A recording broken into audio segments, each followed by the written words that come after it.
Live from our studios in the nation's capital, your most reliable source for news, national, regional, and the rest of the world. Welcome to Kairi FM's Major News. Here's your presenter. Good evening, welcome to Kairi FM's Major News. I'm Priska Julian. Here are the headlines making the news this evening.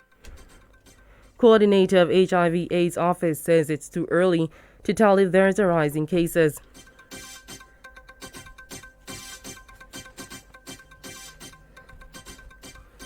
Former chief physical planner warns of consequences for non-compliance in construction, and St. Vincent and the Grenadines teachers ordered to strike against mandatory vaccination. In international news, Michigan prosecutor finds there was legal ground to search shooting suspect's backpack and locker, but did not. The details of the news right after the break.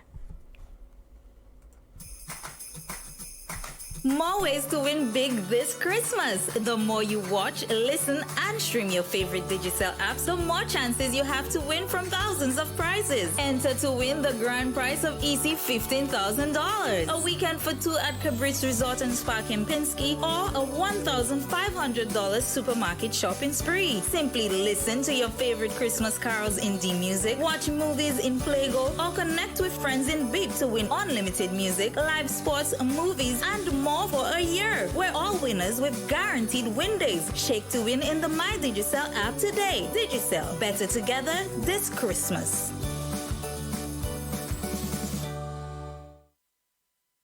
Are you looking for good eggs? I mean quality fresh eggs straight from the farm? Well, we have exactly what you're looking for, no matter the quantity.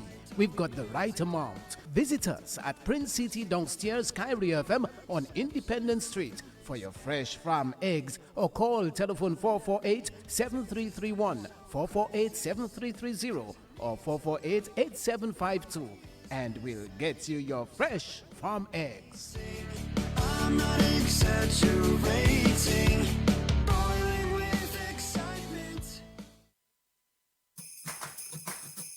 This Christmas, unlock a new digital world with 45% off a new DL3 Plus Pro smartphone from Digicel. Get it now when you buy a 30-day 25GB Prime Jumbo bundle to enjoy all your favorite Digicel apps. The best smartphone with the best apps. Enjoy a 6.2-inch screen to watch more Christmas classics in Playgo, dual 5-megapixel camera to capture more Christmas moments, and then store it all in Billo, from blockbuster movies and chop-chopping music to streaming live sports, video chats, and so much more. Get yourself a DL3 Plus Pro for $200 or gift it to someone you love. Visit a Digicel store today.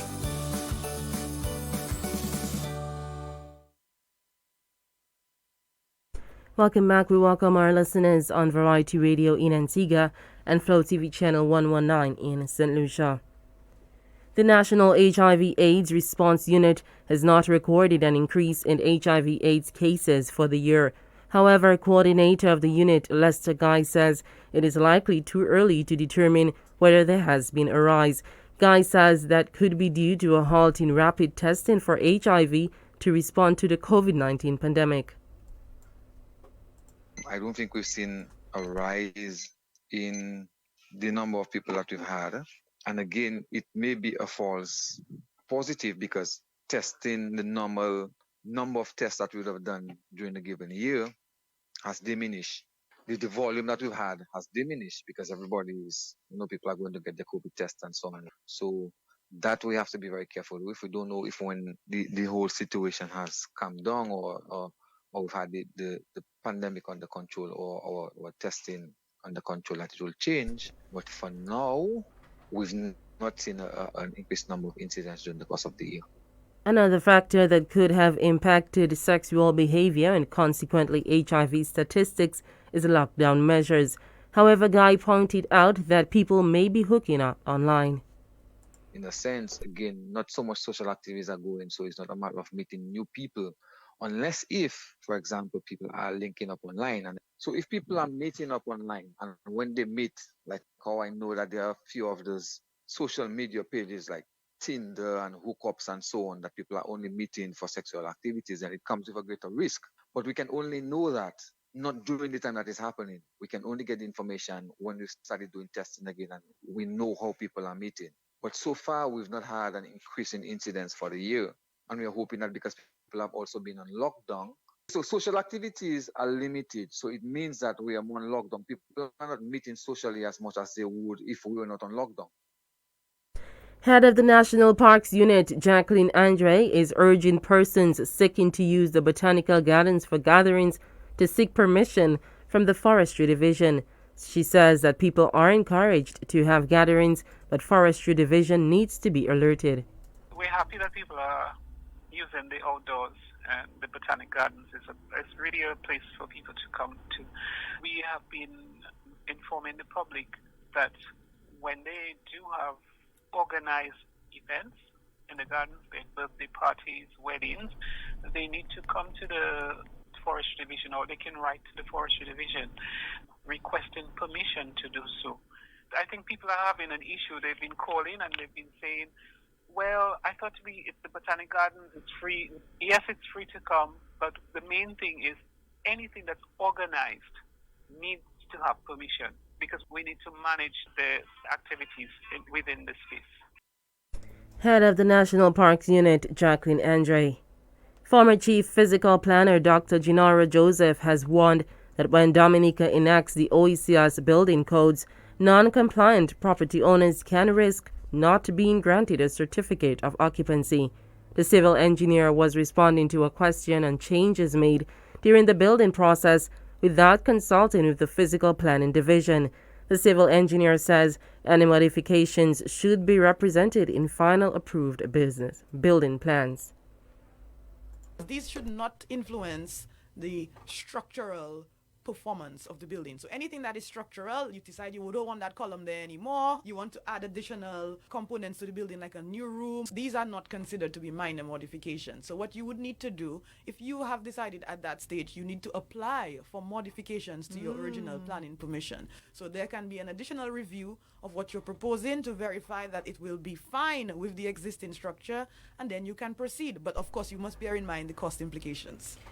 Dr. Joseph took up the job as Chief Physical Planner last June, and as of last week was appointed as Senior Engineer of the Major Capitals Project Unit at the Climate Resilience Executing Agency.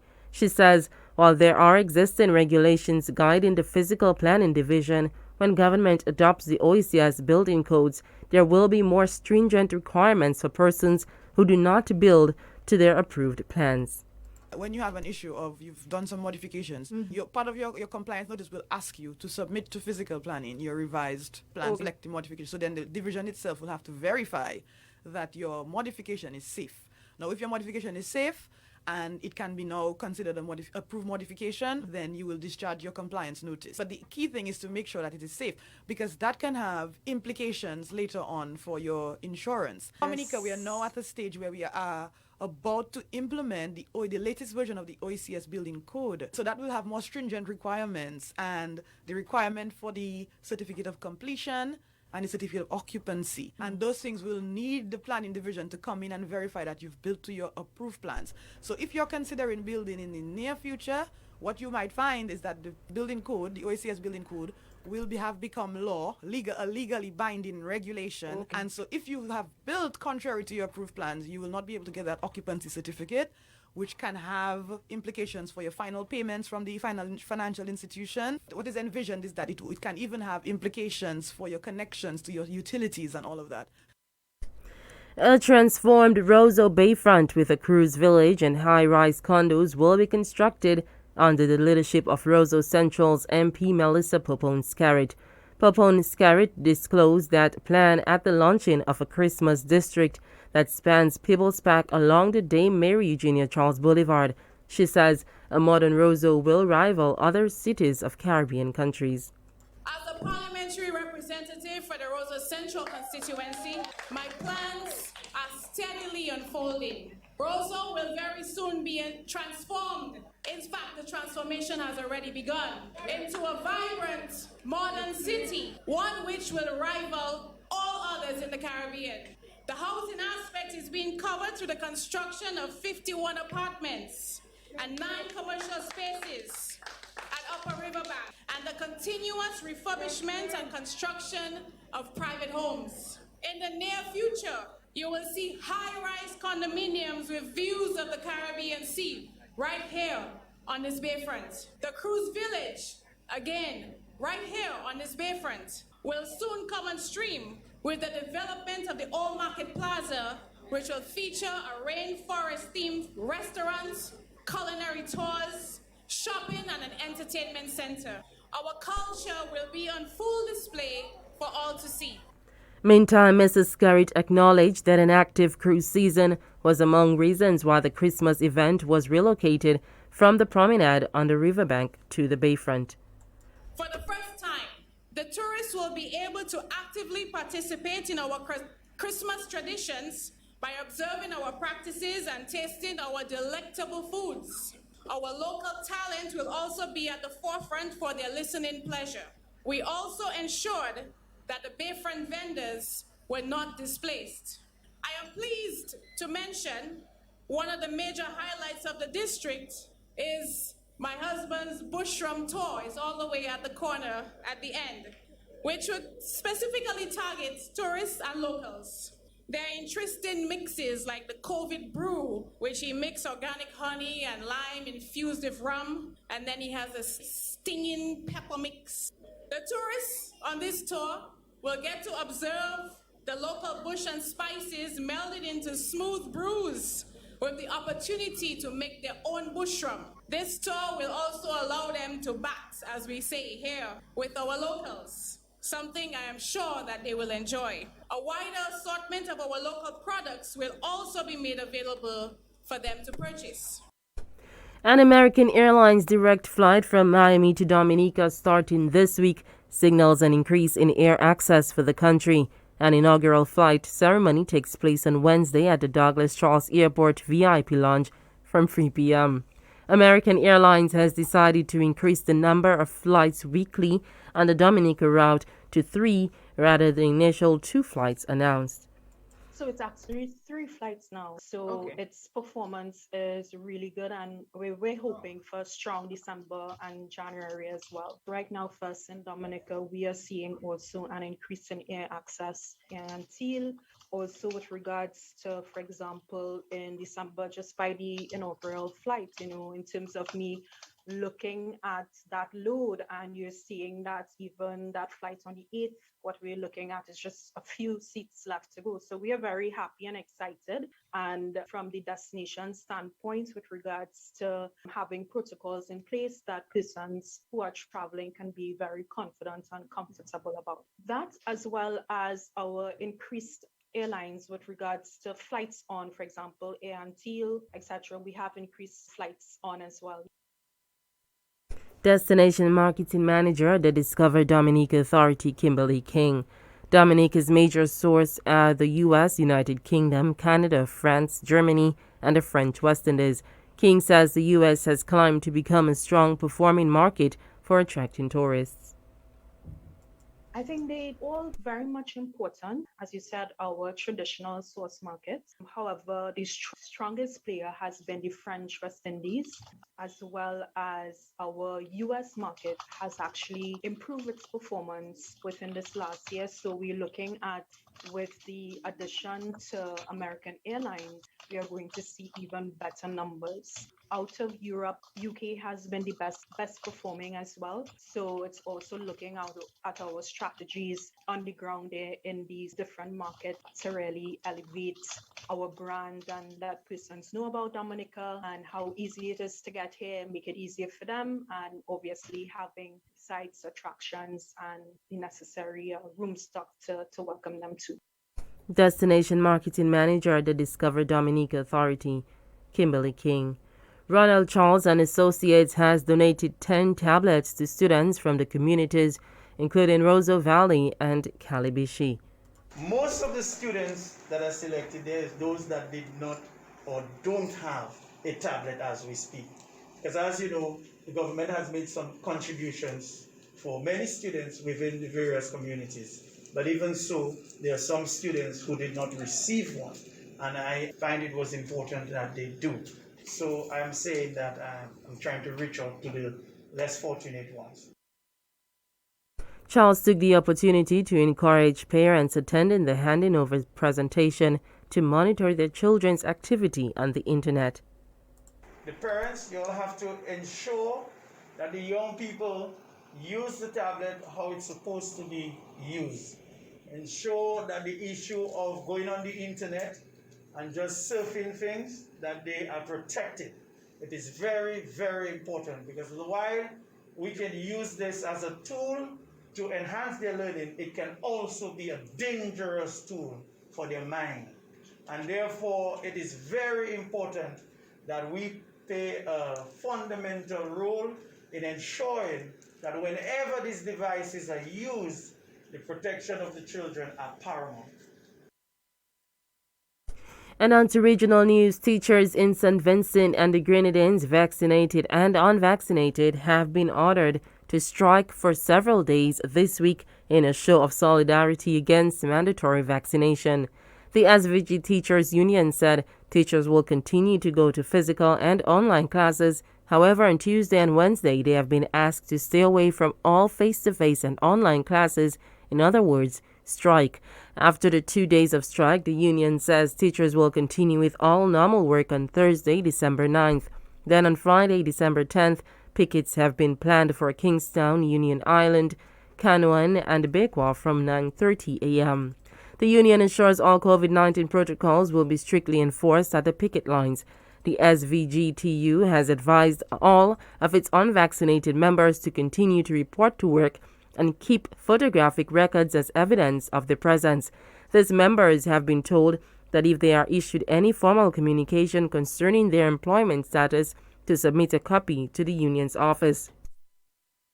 Prime Minister Dr. Ralph Gonsalves has indicated to those teachers who chose to sit in their staff rooms as opposed to teaching in the classroom that if need be, the Education Ministry could be directed to hire more teachers and even rehire retirees. And in international news, school officials in Michigan had legal grounds to search shooting suspect Ethan Crumley's backpack and locker, but did not do so. The word from Oakland County Prosecutor Karen McDonald on Monday. She did not say, though, why such a search was conducted. The prosecutor added that we did not know exactly if that weapon was in the bag, where it was. We just know it was in the school and he had access to it. When asked if school staff members might be prosecuted, Dr. McDonald replied they have not ruled out charging anyone. She said the entire incident could have been prevented and that the suspect's parents are being criminally prosecuted because law enforcement have to address how Crumley could have access to a gun so easily.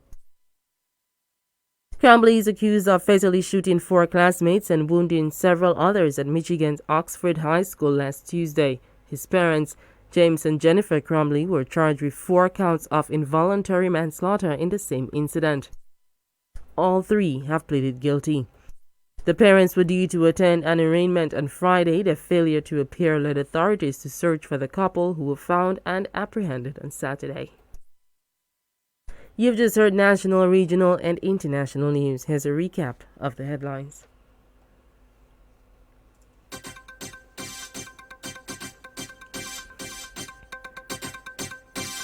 A National Focus Coordinator of HIV/AIDS office says it's too early to tell if there is a rise in cases, and former Chief Physical Planner warns of consequences for non-compliance in construction. In regional news, St. Vincent and the Grenadines teachers ordered to strike against mandatory vaccination. And internationally, Michigan prosecutor finds there was legal ground to search shooting suspect's backpack and locker, but did not. And those were the major news headlines this evening. Catch Kairi News on the go 24 hours a day on www.kairifm.com. Also like us on Facebook at facebook.com/KairiFM, or follow us on Twitter at KairiFM Dominica. On behalf of the entire news team, I'm Prisca Julian. Good evening. Are you looking